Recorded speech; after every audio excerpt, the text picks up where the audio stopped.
दोस्तों, इस कहानी की शुरुआत सन 1954 से होती है और हम टेडी डैनियल और चक ओली नाम के दो यूएस मार्शल को देखते हैं जो इन्वेस्टिगेशन करने के लिए एक मेंटल हॉस्पिटल जा रहे हैं। हॉस्पिटल एक समुद्र के बीच एक टापू पर बना हुआ है जिसका नाम एसके हॉस्पिटल है और यहाँ उन कैदियों को रखा जाता है जो दिमाग से पागल हैं और ये एक सरकारी जेल है। यहाँ इन पागलों का इलाज किया जाता है। अब डैनियल और चक शटर आइलैंड पहुँच जाते हैं और यहाँ इनकी मुलाकात डॉक्टर कॉली से होती है जो यहाँ रह रहे मरीजों का इलाज करते हैं। वह बताते हैं कि हमारी एक पेशेंट जिसका नाम सोलांडो है वो पिछले 24 घंटों से गायब है। हमने उसे पूरे आइलैंड पर ढूंढने की पूरी कोशिश की लेकिन वो हमें कहीं नहीं मिली। डॉक्टर कॉली बताते हैं कि सोलांडो एक खतरनाक क्रिमिनल है। उसने अपने 3 बच्चों को झील में डुबाकर मार दिया था और उसके हस्बैंड की पहले ही मौत हो चुकी है। जिसके बाद डैनियल उसके सेल में जाता है और देखता है सेल अभी भी लॉक्ड है लेकिन वह समझ नहीं पाता है कि आखिर वह यहाँ से भागी कैसे। अब दोनों मार्शल इस जगह की अच्छे से तलाशी लेते हैं और तभी डैनियल को टाइल्स के नीचे एक कागज़ का टुकड़ा मिलता है जिस पर लिखा था the law of 4 who is 67। Daniel को ये किसी तरह की पहेली लगती है जिसे सुलझाना अभी बाकी था। अब डैनियल आइलैंड के कई हिस्सों में छानबीन करवाता है लेकिन यहाँ उन्हें सोलांडो का कोई सुराग नहीं मिलता। इसके बाद वह यहाँ के स्टाफ से पूछताछ करता है और उसे पता चलता है कि स्टाफ में एक डॉक्टर कम है और ये वही डॉक्टर है जो सोलांडो का साइकेट्रिक्स और वह आज सुबह ही छुट्टी लेकर इस आइलैंड से जा चुका है। ये लोग उसे कांटेक्ट करने की बहुत कोशिश करते हैं लेकिन इनकी बात नहीं हो पाती। जिसके बाद डॉक्टर कॉली डैनियल की बात अपने एक साथी से करवाते हैं जो एक जर्मन डॉक्टर है। उन्हें देखते ही डैनियल के दिमाग में कुछ पुरानी यादें आने लगती हैं जब वह यूएस आर्मी में सोल्जर हुआ करता था और उसने वर्ल्ड वार 2 में जर्मन के खिलाफ जंग लड़ी थी, इसलिए वह जर्मन से नफरत करता है। डैनियल कहता है कि मुझे तहकीकात करने के लिए मुझे यहाँ के पूरे स्टाफ की फ़ाइल चाहिए लेकिन जर्मन डॉक्टर उसे फ़ाइल देने से मना कर देता है। जिसके बाद डैनियल को बहुत गुस्सा आ जाता है। अगर तुम लोग हमारा सहयोग नहीं करना चाहते तो ठीक है, हम अपनी रिपोर्ट FBI को सौंप देंगे और अगली सुबह ही इस आइलैंड से चले जाएंगे। इसके बाद वह गुस्से में यहाँ से चला जाता है। अब डैनियल और चक आपस में बात करते हैं। वह कहते हैं कि सोलांडो को गायब करने में इन्हीं लोगों का हाथ है और यह हमसे कुछ छिपा रहे हैं। जब डैनियल सो जाता है तो उसे अपनी पत्नी के सपने आने लगते हैं जो अब इस दुनिया में नहीं है। वह कहती है कि सोलांडो लेडीज़ अभी इसी आइलैंड पर है और तुम्हें उसे ढूंढना होगा। यह सपने उसे हमेशा आया करते हैं जिसकी वजह से वह हमेशा परेशान रहता था। अब अगले दिन इस आइलैंड पर एक बहुत बड़ा तूफान आ जाता है जिसके कारण ये लोग यहाँ से नहीं जा पाते। तभी डैनियल डॉक्टर कॉली से सभी मरीजों का इंटरव्यू लेने की परमिशन मांगता है। डॉक्टर उसे परमिशन दे देता है जिसके बाद वह एक एक करके सभी मरीजों से बात करता है। तभी एक महिला पेशेंट वहाँ आती है जिसने अपने पति को कुल्हाड़ी से मार डाला था। डैनियल पूछता है कि तुम सोलांडो महिला के बारे में क्या जानती हो। वह बताती है कि सोलांडो को लगता है कि उसके बच्चे अभी भी जिंदा हैं और हम सब उसके पड़ोसी हैं। तभी वह महिला एक गिलास पानी मांगती है। जब चक पानी लेने जाता है तभी वह महिला जल्दी से डैनियल की डायरी में कुछ लिख देती है। अब डैनियल उस महिला से पूछता है कि क्या तुम एंड्रू नाम के मरीज के बारे में कुछ जानती हो, पर महिला कहती है कि नहीं। उसके बाद महिला वहाँ से चली जाती है। अब जब पूछताछ खत्म हो जाती है तो चक पूछता है कि तुमने सभी मरीजों से एंड्रू लेडीज के बारे में क्यों पूछा, आखिर वह कौन है। डैनियल बताता है कि मैं और मेरी पत्नी जिस बिल्डिंग में रहते थे एंड्रयू उस बिल्डिंग का मेंटेनेंस वाला था और उसी ने बिल्डिंग में आग लगाई थी जिसमें जलकर मेरी पत्नी की मौत हो गई थी। जब मैंने उसके बारे में इन्वेस्टिगेशन की तो मुझे पता चला कि उसे इसी जेल में रखा गया है लेकिन वह अचानक से कहीं गायब हो गया है। अब जब ये दोनों आगे की जांच पड़ताल के लिए जंगल में जाते हैं तभी चक पूछता है जब मैं पानी लेने गया था तब मिचेल ने तुमसे क्या कहा था। जिसके बाद वह उसे डायरी दिखाता है जिसमें लिखा था रन, यानी कि वह महिला उन्हें वहां से भागने का इशारा कर रही थी। अब ये लोग तूफान से बचने के लिए एक पुराने घर में घुस जाते हैं। चक पूछता है कि क्या तुम एंड्रयू से अपनी बीवी की मौत का बदला लेने आए हो? डैनियल कहता है नहीं, मैं पहले ही वर्ल्ड वॉर 2 में बहुत सारी मौतें देख चुका हूँ, इसीलिए अब मेरे अंदर किसी को भी मारने की इच्छा नहीं है। चक पूछता है कि आखिर तुम यहाँ करने क्या आए हो? डैनियल बताता है कि जब मैं अपनी पत्नी के कातिल की तलाश कर रहा था तो मैं एक कैदी से मिला जिसका नाम जॉर्ज नॉइस था और उसने एक बार में 3 लोगों का मर्डर किया था। वह एक आइलैंड पर 1 साल तक कैद था। उसने मुझे बताया कि यहाँ पर कैदियों पर एक्सपेरिमेंट किया जाता है, इसलिए मैं यहाँ उस कैदी को ढूंढने और सबूत इकट्ठे करने आया हूँ ताकि इस जगह का पर्दाफाश कर सकूँ। तभी चक कहता है कि जो लेडी गायब हुई है उसका कोई अस्तित्व ही नहीं है। ये लोग जानबूझकर हमें इस आइलैंड पर लेकर आए हैं और हम उनकी नहीं, वो हमारी इन्वेस्टिगेशन कर रहे हैं। अब बाहर बहुत तेज तूफान चल रहा होता है। तभी जेल वार्डन उन्हें ढूंढता हुआ वहां आ जाता है और उन्हें वापस अपने साथ हॉस्पिटल ले जाता है, जहां डॉक्टर कोली और बाकी के मेंबर्स की मीटिंग चल रही थी। डैनियल उन्हें कहते हुए सुनता है कि वार्ड ए में 44 और वार्ड बी में 24 मरीज हैं, यानी कि इस आइलैंड पर कुल 66 मरीज हैं। डैनियल कहता है कि हमें जो सुलांडो के कमरे से पर्ची मिली है उस पर लिखा था the law of 4 who is 67, यानी कि वह उन्हें किसी 67वें मरीज के रखने का सुझाव दे रही थी। तभी डॉक्टर बताते हैं कि हमें सुलांडो मिल गई है, वह लाइट हाउस के पास थी।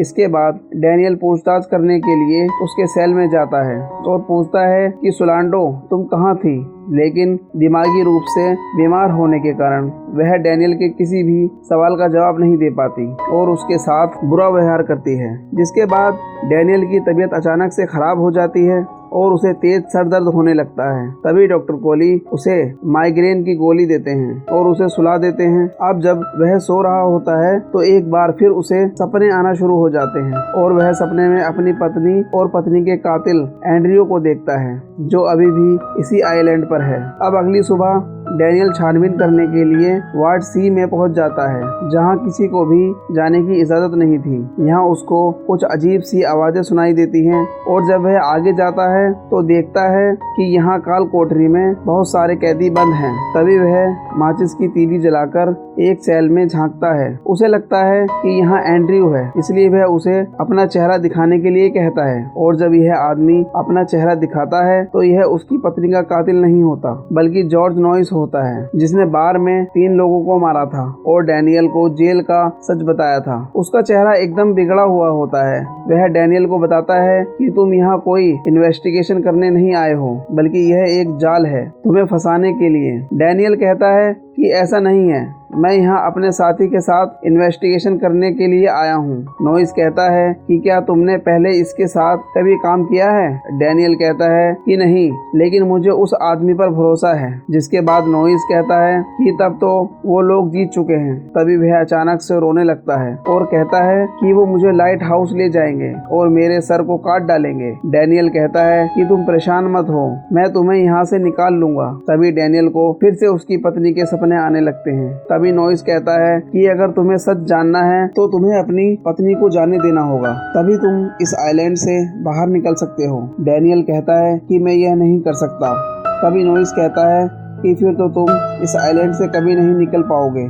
वह बताता है कि जिसे तुम ढूंढ रहे हो सकता है कि वो उसे लाइट हाउस ले गए हों। डैनियल अपने पार्टनर चक से मिलता है और उसे एक इंडेक्स फॉर्म दिखाता है। वह बताता है कि यहाँ एंड्रयू की कोई जानकारी नहीं है, लेकिन इस फॉर्म से साबित होता है कि यहाँ 67वां मरीज भी है। जिसके बाद ये दोनों उस लाइट हाउस की तरफ जाने लगते हैं, जिसका रास्ता चट्टानों से होता हुआ जाता है। चक कहता है कि हमारा यहाँ पहुँचना मुश्किल है क्योंकि जल्द ही अंधेरा होने वाला है, लेकिन डैनियल उसकी बात नहीं सुनता और कहता है कि ठीक है, मैं अकेला ही वहाँ जाऊँगा। जिसके बाद वह अकेला ही वहां जाने लगता है, लेकिन ज्यादा हाइट की वजह से वह भी लाइट हाउस तक नहीं पहुंच पाता और वापस आ जाता है।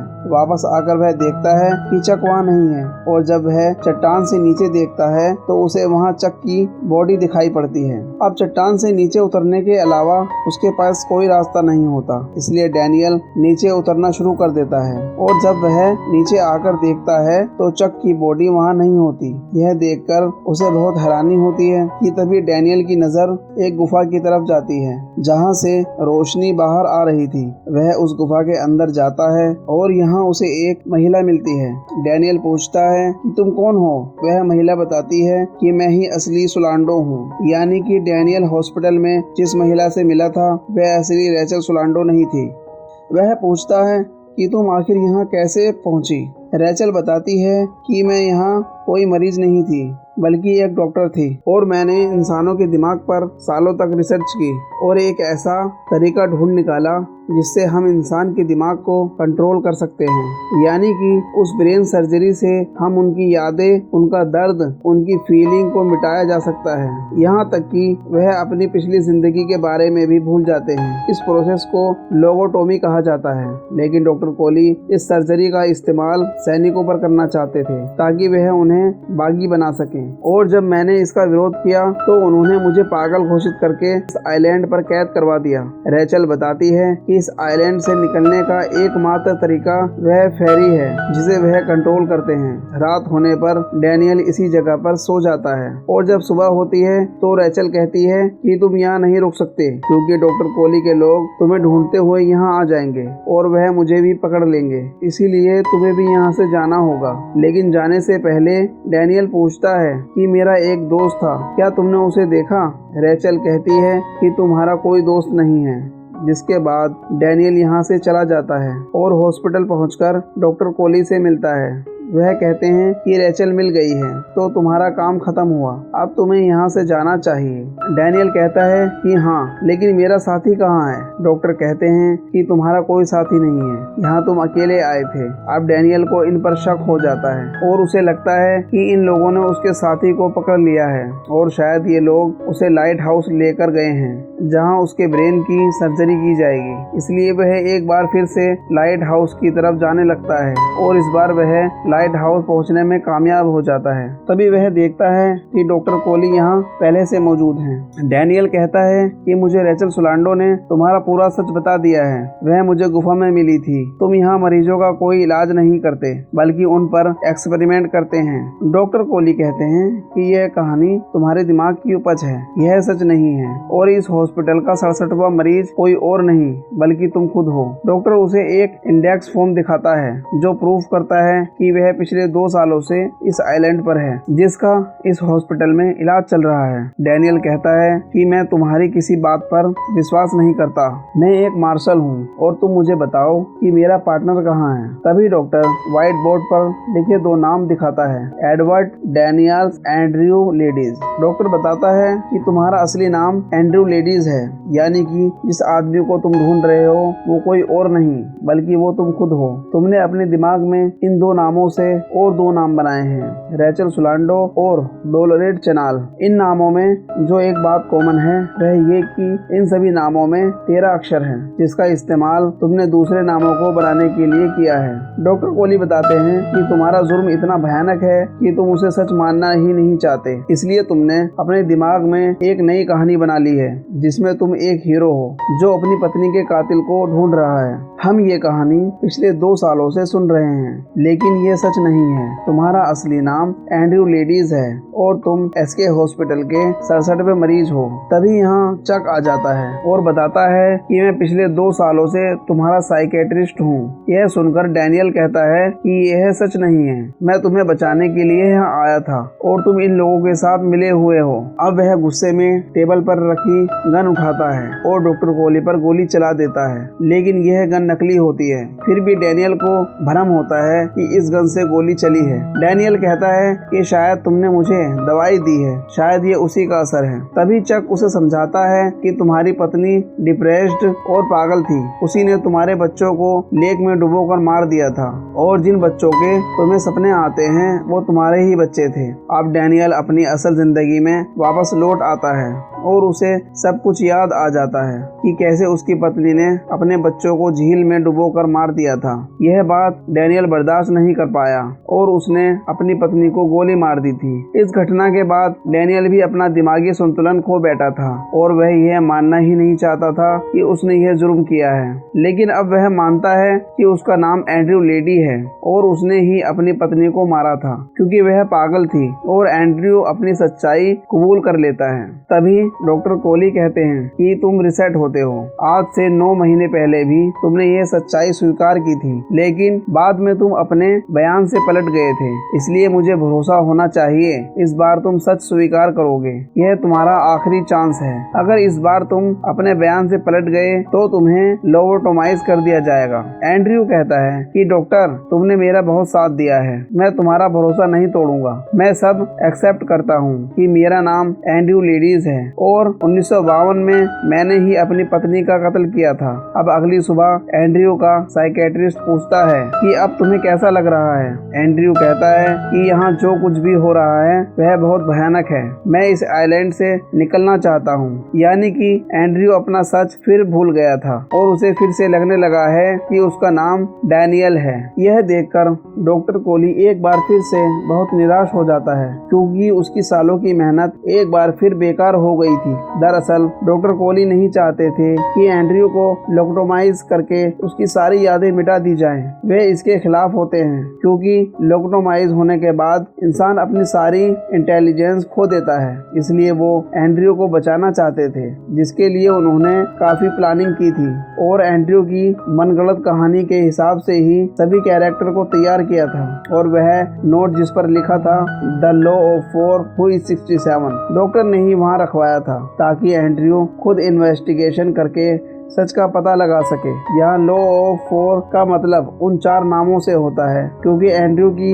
मनगढ़ंत कहानी में उसने अपना नाम डैनियल टेडी बनाया है। उसी का नाम एंड्रयू लेडीज से बना था। उसकी पत्नी का नाम डोलोरेस चनाल था जिसे उसने बनाया था रेचल सोलांडो। यहाँ हु इज 67 का मतलब उसे 67वें मरीज से होता है जो एंड्रयू के लिए एक सवाल था क्योंकि डॉक्टर कोली ये बात जानते थे कि एंड्रयू एक काबिल मार्शल रहा था और वह इस केस को सुलझा कर सच्चाई का पता लगा सकता है।